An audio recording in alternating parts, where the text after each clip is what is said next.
दोस्तों, आज की हॉरर स्टोरी सुनाने से पहले मैं आपको एक इंटरेस्टिंग सा स्टैट बताना चाहता हूँ। हमारी कहानियां देखने वाले 80% लोग ऐसे हैं जो हमारी वीडियोस एंजॉय तो करते हैं, लेकिन उन्होंने हमारा चैनल अभी तक सब्सक्राइब नहीं किया है। अगर आप उन 80% लोगों में से हैं, तो बस आपको एक छोटा सा काम करना है। इस वीडियो के नीचे आपको एक सब्सक्राइब बटन दिख रहा होगा, बस उस सब्सक्राइब बटन को दबाना है।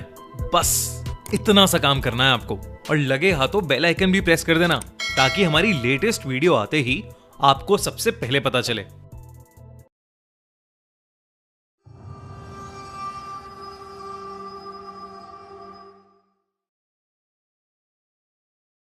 New year's eve. Suyash, Jasmine, Tara और मयंक कॉलेज में एक दूसरे के दोस्त बने थे। उनके कॉलेज का फाइनल ईयर चल रहा था। इसके बाद वो सभी अपनी अपनी जॉब्स में बिजी होने वाले थे, इसलिए वो आखिरी बार एक साथ न्यू ईयर सेलिब्रेट करना चाहते थे। उन चारों ने डिसाइड किया कि वो इस न्यू ईयर्स ईव पर एक क्लब में जाएंगे और एक यादगार पार्टी करेंगे। लेकिन उन्हें नहीं पता था कि वो पार्टी उन्हें एक ऐसी भयानक याद दे जाएगी जो वो भुलाए नहीं भूल पाएंगे। क्लब में बज रहे गानों पर डांस करते करते सुयश को छोड़कर बाकी सभी ने बहुत ज्यादा शराब पी ली थी। जैस्मिन ने तो इतनी पी ली थी कि शराब के नशे में उससे सीधा खड़ा भी नहीं हुआ जा रहा था। रात बहुत हो चुकी थी। क्योंकि सुयश ने शराब नहीं पी थी, इसलिए उसने बाकी सभी को घर ले जाने की रिस्पॉन्सिबिलिटी उठाई।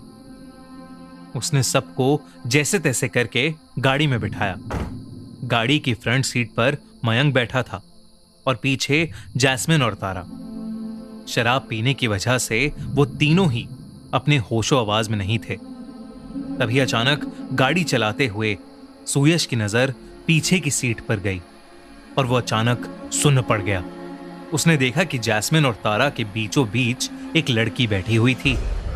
सुयश की नजरें उस लड़की से मिली तो उस लड़की की आंखों से अचानक खून के आंसू निकलने लगे। ये देखते ही सुयश घबरा उठा और गाड़ी का स्टीयरिंग एक तरफ घूम गया। सुयश ने जैसे तैसे करके गाड़ी संभाली और एक जगह आकर गाड़ी रोक दी। उस लड़की को देखकर सुयश की रूह कांप गई थी। जब सुयश ने वापस पीछे मुड़कर देखा तो वो लड़की गाड़ी में नहीं थी। सुयश ने अपने बगल में बैठे मयंक को नींद से उठाया और उससे कहा कि पिछली सीट पर कोई बैठा हुआ था। मयंक ने पीछे मुड़कर देखा तो वहां जैस्मिन और तारा के अलावा कोई भी नहीं था। मयंक ने सुयश का मजाक उड़ाते हुए कहा, भाई दारू मैंने पी है और नशा तुझे चढ़ रहा है। ऐसा बोलकर मयंक सुयश पर हंसने लगा, क्योंकि वो लड़की अब सचमुच गाड़ी में नहीं थी। सुयश को भी लगने लगा कि शायद वो उसका वहम ही था और वो वापस गाड़ी चलाने लगा। तभी जैस्मिन को होश आया और उसने कहा कि उसे चक्कर आ रहे हैं। सुयश ने गाड़ी साइड में लगाई और जैस्मिन को उतार कर गाड़ी से बाहर ले गया। जैस्मिन ने गाड़ी से उतरते ही उल्टी कर दी। उल्टी करने के बाद सुयश ने मयंक को आवाज देकर पानी की बोतल मांगी और कुछ ही सेकंड्स में सुयश के पैरों के पास एक पानी की बोतल रोल करते हुए आ गई। सुयश ने उस बोतल को उठाया और मुड़कर देखा तो मयंक और तारा गाड़ी में ही सो रहे थे। सुयश सोचने लगा कि मयंक और तारा गाड़ी में सो रहे हैं तो आखिर वो बोतल किसने उसकी ओर फेंकी थी। पर जैस्मिन की हालत ठीक नहीं लग रही थी, तो सुयश ने फटाफट से वो बोतल जैस्मिन को दे दी। सुयश को अब कुछ तो अजीब लग रहा था, बस वो जल्दी से जल्दी घर पहुंचना चाहता था। जैस्मिन को गाड़ी में बिठाकर सुयश फिर से गाड़ी चलाने लगा, लेकिन कुछ दूर चलते ही अचानक से सुयश ने गाड़ी के ब्रेक मारे। सुयश को लगा कि उसकी गाड़ी के सामने वही लड़की आ गई है जो पहले सुयश को बैक सीट पर दिखी थी। लेकिन जब उसने गाड़ी रोकी तो वो लड़की क्या, दूर दूर तक उनके पास कोई नहीं था। सुयश को कुछ समझ नहीं आ रहा था कि उसके साथ क्या हो रहा है। उसने वापस से गाड़ी स्टार्ट की और चुपचाप आगे चलता रहा।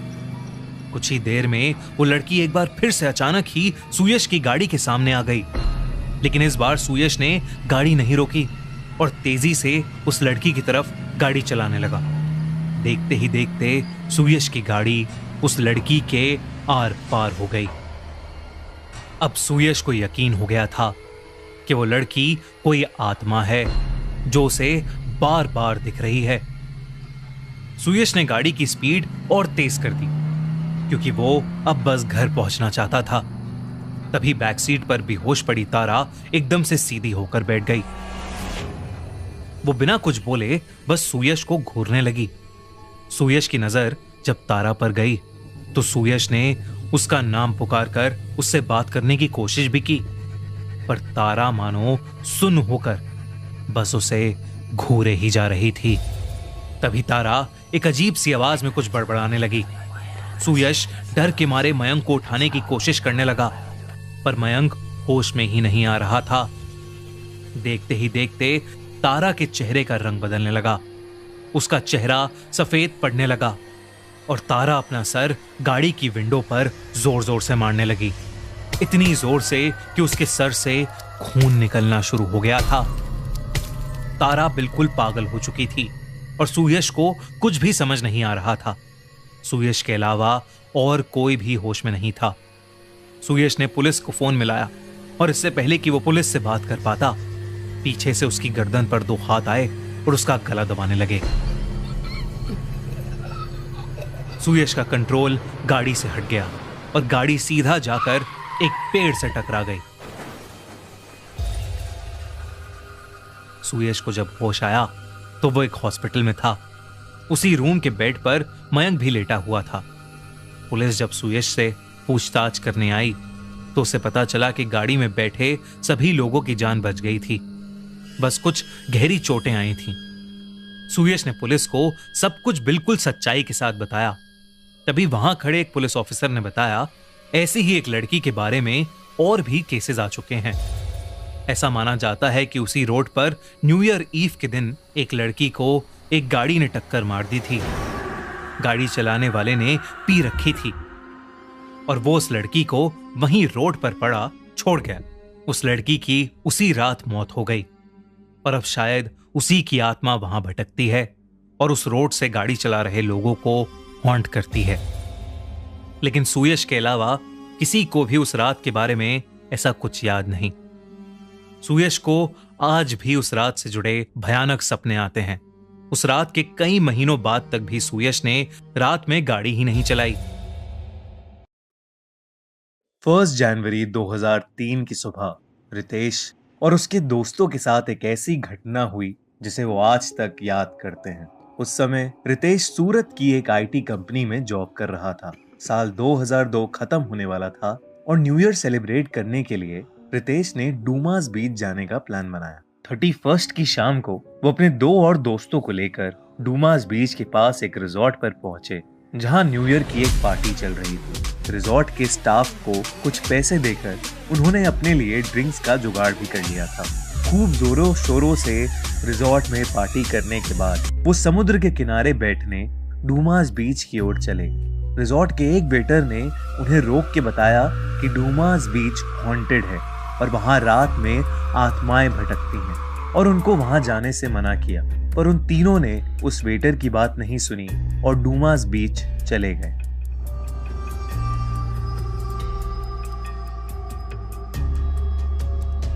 तीनों डूमास बीच पर बैठे हुए अपने हाथ में के ग्लास ड्रिंक लिए गप्पे मार रहे थे। डूमास बीच एकदम सुनसान थी और इन तीनों के अलावा दूर दूर तक वहां कोई नहीं था। पर कुछ ही देर में रितेश के दोस्त रवि को वहां दूर कोई खड़ा दिखा जो धीरे धीरे उसके पास आ रहा था। उसका चेहरा धुंधला था और ऐसा लग रहा था कि जैसे वो बस एक प्रोजेक्शन है। रवि ने जब ये बात अपने दोनों दोस्तों को बताई तो उन्हें कुछ नहीं दिखा और उन्होंने उसका मजाक बनाना शुरू कर दिया। रितेश ने बोला कि उसे ज्यादा चढ़ गई है और अब उसे और नहीं पीना चाहिए, पर रवि काफी श्योर था कि कुछ तो अजीब है। वो बार बार उसी धुंधले चेहरे वाली उस औरत को देख रहा था। देखते देखते अचानक वो उसके पास आ गई और उसके आर पार हो गई। रवि को एकदम से काफी अनईजी लगने लगा और वो चक्कर खा के नीचे बैठ गया। रितेश ने उसे पानी पिलाया पर रवि की हालत और खराब होती जा रही थी। उसका शरीर गर्म पड़ने लगा और वो ठंड से कपकपाने लगा।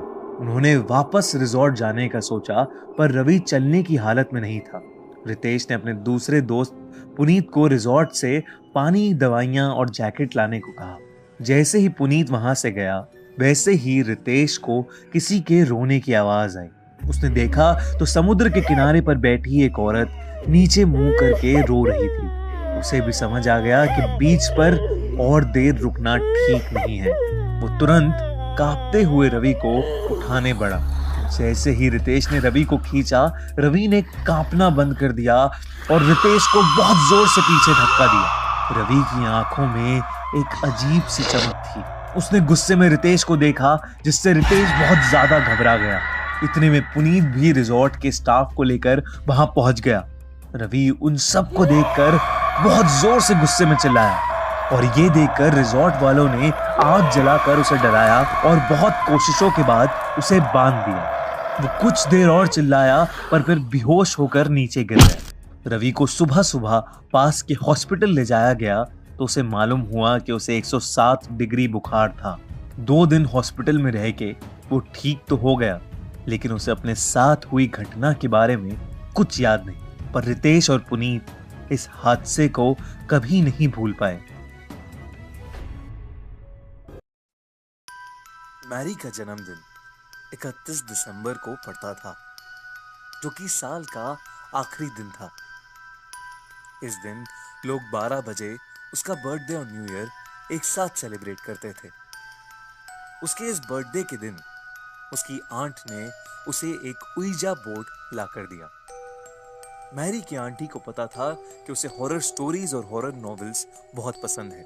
उन्हें यह भी पता था कि उसके लिए बहुत से लोग पहले से ही हॉरर नॉवेल्स लेकर आ रहे होंगे, इसलिए उन्होंने उसके लिए एक उइजा बोर्ड ले लिया। उइजा बोर्ड देखते ही मैरी खुशी के मारे चिल्ला उठी और उसे लेकर अपने रूम में भाग गई। उसने अपने साथ अपनी एक दोस्त को भी बुला लिया। रूम में जाने के बाद वो दोनों लोग उइजा बोर्ड के इंस्ट्रक्शंस पढ़ने लगे। उसमें लिखा था एक स्पिरिट को बुलाने के बाद उसे वापस भेजना बहुत जरूरी है, वरना वो स्पिरिट उस उइजा बोर्ड को यूज करने वाले इंसान पर कब्जा कर लेती है। मैरी ने सारे इंस्ट्रक्शंस पढ़े और उसने अपने दोस्त के साथ उइजा बोर्ड यूज करना स्टार्ट कर दिया। उन दोनों ने उइजा बोर्ड के ऊपर एक ग्लास रखा और उस ग्लास पे अपनी उंगली रखी और पूछा, क्या यहां पर कोई आत्मा है? शुरू में तो कुछ नहीं हुआ, लेकिन कुछ देर बाद कमरे की लाइट्स फ्लिकर करने लगी और उइजा बोर्ड का ग्लास राइट साइड पर बने यस की तरफ अपने आप चला गया। वो दोनों लोग बहुत एक्साइटेड हो गए। उन्होंने फिर पूछा, क्या तुम एक चुड़ैल हो? फिर से उइजा बोर्ड का ग्लास राइट साइड पर बने यस की तरफ अपने आप चला गया। वो दोनों ये देखकर बहुत ज्यादा अमेज्ड थे और उस आत्मा से अलग अलग तरीके के सवाल करने लगे। क्या तुम बता सकती हो कि ये नया साल मुझे क्या देने वाला है? उइजा बोर्ड बहुत तेजी से हिलकर उस पर बने अल्फाबेट्स पे जाने लगा।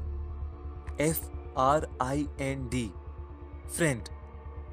ओह, मुझे एक नया दोस्त मिलेगा। क्या तुम बता सकती हो कि इस नए साल मेरे परिवार के साथ क्या होने वाला है? तभी उइजा बोर्ड बहुत तेजी से हिलकर उस पे बने अल्फाबेट्स पे जाने लगा। NOTHING, nothing. ये देखकर मैरी बोली, ऐसे कैसे? इस साल मेरी फैमिली के साथ कुछ तो होना चाहिए, कोई तो इवेंट होगा। फिर से वो ग्लास अलग अलग अल्फाबेट्स पे चलने लगा। DEATH, death. ये देखकर मैरी और उसकी दोस्त बहुत ज्यादा डर गए। तभी नीचे से आवाज आई कि वो नए साल का और मैरी का बर्थडे का केक काटने वाले हैं। मैरी उइजा बोर्ड को वैसे ही छोड़कर अपनी दोस्त के साथ नीचे चली गई। नीचे जाते ही केक काटने के लिए मैरी के हाथ में चाकू पकड़ाया गया। तभी अचानक उस घर की सारी लाइट्स फ्लिकर करने लगी। मैरी की आंखें पूरी तरह से लाल हो गईं। उसने अपना मुंह बड़ा करके इतनी जोर की आवाज निकाली कि उसका जबड़ा ही टूटकर नीचे गिर गया। उसने उस चाकू से अपने पास खड़े अपने फैमिली मेंबर्स और सारे मेहमानों को मारना शुरू कर दिया। तभी उसकी दोस्त चिल्ला पड़ी, हमने उस आत्मा को वापस नहीं भेजा। उसने मैरी पर कब्जा कर। इससे पहले कि वो अपनी बात पूरी कर पाती, मैरी अपनी दोस्त की तरफ मुड़ी और उसे भी जान से मार दिया। सारे मेहमान मैरी को देखकर उस घर से भाग गए। इसके बाद मैरी या जो कोई भी उसके अंदर था वो अपने कमरे में आ गया और उस उइजा बोर्ड के साथ खेलने लगा। इस खौफनाक न्यू ईयर पे उस आत्मा को एक बहुत अच्छा दोस्त मिल गया था और अब जो भी उसके और मैरी के बीच में आता वो मार दिया जाता था। यह कहानी एक सच्ची घटना पर आधारित है।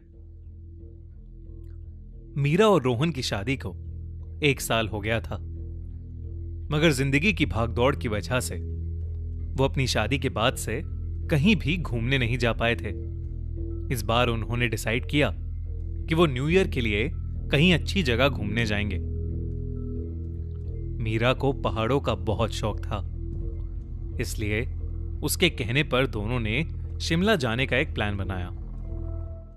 उन्होंने शिमला जाकर बहुत मजा किया, हर फेमस जगह घूमे और साथ में काफी क्वालिटी टाइम भी स्पेंड किया। न्यू ईयर्स ईव पर मीरा और रोहन साथ में पार्टी करने एक बार में चले गए और वहां पर उन्होंने कुछ ज्यादा ही शराब पी ली।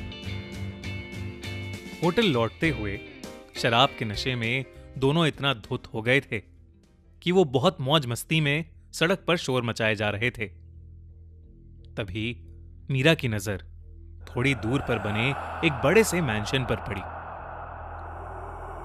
वो मैंशन बिल्कुल अबैंडन्ड था, जैसे सालों से खाली पड़ा हो। उसकी बिल्डिंग बहुत ही पुरानी और डरावनी लग रही थी। तो मीरा ने मजे मजे में ही रोहन का हाथ पकड़ा और उसे मैंशन के अंदर ले गई। उस बड़े से मैंशन का नाम था चार्लविल मैंशन।